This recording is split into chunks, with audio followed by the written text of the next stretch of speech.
ప్రకటన గ్రంథం యొక్క వివరణ రెండవ భాగము 17 నుంచి 19 అధ్యాయం వరకు మనం చదువుకున్నట్లయితే 7 సంవత్సరాల శ్రమల కాలం తర్వాత జరగబో సంభవములన్నిటిని గురించి వివరంగా రాయబడి ఉన్నది. 17 మరియు 18 అధ్యాయం చదువుకున్నట్లయితే ఇక్కడ ముఖ్యంగా పేర్కొనబడినది ఎవరి గురించి అంటే వేశ్యలకును భూమిలోని ఏ హేయమైన వాటికిని తల్లి అయిన మహాబబులోను గురించి వివరముగా వ్రాయబడి ఉన్నది. అలాగే ఆ మహాబబులోను మీదకి వచ్చినటువంటి తీర్పును గురించి కూడా వివరముగా రాయబడి ఉన్నది.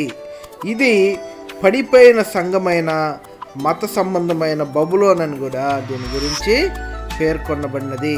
ఇక 19వ అధ్యాయం మనం చదువుకున్నట్లయితే మొదటి పునరుద్ధానంలో పాలు పొందినటువంటి పలు గుంపుల వారి ఒప్పుకోలుల గురించి వివరంగా రాయబడి ఉన్నది.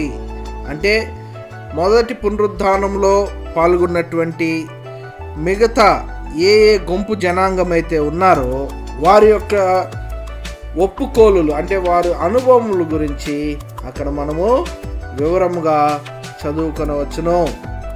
అలాగే గొర్రె పిల్ల వివాహం గురించి, పెండ్లి విందును గురించి, హర్మగద్దోన్ యుద్ధం గురించినటువంటి విశేషాలన్నింటినీ అపోస్తలుడైన యోహానుకి దర్శనములో దేవుడు వివరించిన విశేషాలన్నింటినీ మనము ఇక్కడ చదువుకొనవచ్చును. 20 నుంచి 22 అధ్యాయం వరకు మనం చదువుకున్నట్లయితే 1000 సంవత్సరముల పరిపాలన గురించి, గోగు మాగోగు యుద్ధమును గురించి, ధవలమైన సింహాసనపు తీర్పును గురించి, నిత్య రాజ్యమును గురించిన విశేషాలన్నింటినీ మనము వివరముగా చదువుకొనవచ్చును. మొత్తం ఈ గ్రంథమునకు 22 అధ్యాయములు కలవు. మనము ఈ 2 భాగముల్లో ఈ 22 అధ్యాయముల్లో చూచాయిగా ఏమేమి ఉన్నాయని మనం చదువుకున్నాము. మనం ముందుగా చెప్పుకున్న ప్రకారము ఈ గ్రంథము అపోస్తలుడైన యోహాను రాసినప్పటికీ ఈ గ్రంథం యొక్క గ్రంథకర్త మాత్రము మన దేవుడే.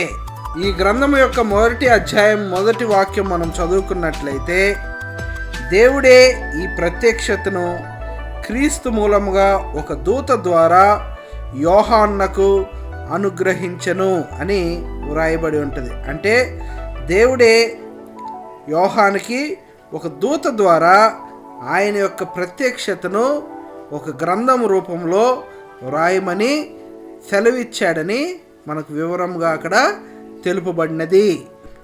అపోస్తలుడైన యోహాను పత్మాసు ద్వీపంనకు బహిష్కరింపబడినప్పుడు, అనగా అక్కడికి ఒక పనిష్మెంట్ నిమిత్తము శిక్షించబడుటకు అక్కడికి వెళ్ళినప్పటికీ మరుసటి సంవత్సరము అంటే 1 సంవత్సరం మాత్రమే ఆ ద్వీపంలో ఉన్నాడని, ఎందుకంటే ప్రకటన గ్రంథము 1వ అధ్యాయము 9వ వాక్యం ప్రకారము పత్మాసు ద్వీపంన పరవాసినైతిని అని వ్రాయబడి ఉంది.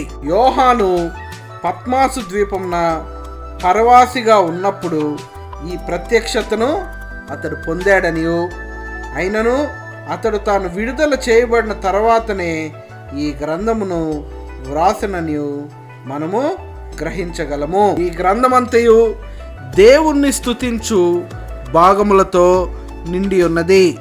కొన్ని వాక్యములు ఆధారముగా మనము చెప్పుకొనవచ్చును. అవేవనగా ప్రకటన గ్రంథము 4వ అధ్యాయము 10వ వాక్యం నుంచి 11వ వాక్యం వరకును, అలాగే 5వ అధ్యాయము 12వ వాక్యంలోను మరియు 13వ వాక్యంలోను, అలాగే 7వ అధ్యాయము 10వ వాక్యం నుంచి 12వ వాక్యం వరకును, అలాగే 15వ అధ్యాయము 3వ వాక్యము 4వ వాక్యం చదువుకున్నట్లును, అలాగే 19వ అధ్యాయము 1వ వాక్యం నుంచి 7వ వాక్యం వరకు మనం చదువుకున్నట్లయితే దేవుడు స్తుతించబడ్డాడు అన్న విశేషాలను మనము వివరంగా చూడవచ్చును. ప్రకటన గ్రంథము 1వ అధ్యాయము 3వ వాక్యంలోను, అలాగే 22వ అధ్యాయము 7వ వాక్యంలోను, అనగా ఈ గ్రంథం యొక్క మొదటి అధ్యాయంలోను చివరి అధ్యాయంలోను ఈ గ్రంథంలో వ్రాయబడిన ప్రవచన వాక్యములను గైకొనువారు ధన్యులని మనము చదువుకొనవచ్చును. అలాగే ఈ గ్రంథం యొక్క ముఖ్య ఉద్దేశమైనటువంటి ప్రభువు యొక్క రాకడ అనే అంశంను గురించి ఈ గ్రంథం యొక్క మొదటి మాటలోను, అలాగే యోహాను చేసేటటువంటి ప్రార్థనలో ఆఖరి మాటగాను మనము చదువుకొనవచ్చును.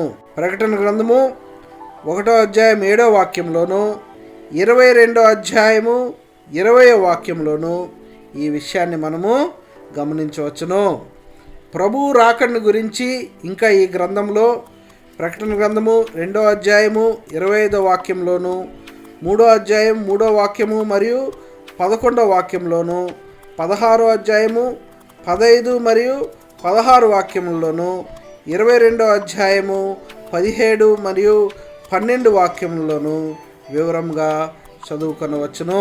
ప్రకటన గ్రంథము 1వ అధ్యాయము 3వ వాక్యంలోను, 22వ అధ్యాయము 10వ వాక్యం మనం చదువుకున్నట్లయితే, అనగా ఈ గ్రంథం యొక్క మొదట్లోను ఆఖరిలోను ఏమని వ్రాయబడి ఉన్నది అంటే, సమయము సమీపించినది, కాలము సమీపమై ఉన్నది అను మన కొరకు కొన్ని హెచ్చరిక వాక్యములు ఇవ్వబడి ఉన్నవి.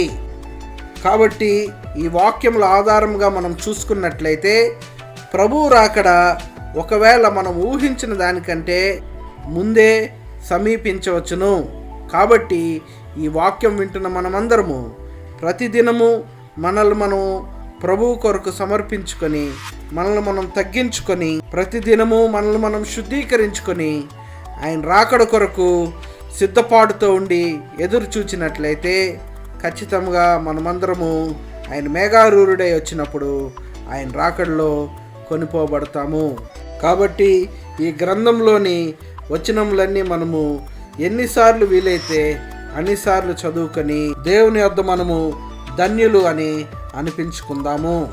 నేర్చుకోవలసిన కంఠత వాక్యము ప్రకటన గ్రంథము 1వ అధ్యాయము 3వ వాక్యము. Praise the lord.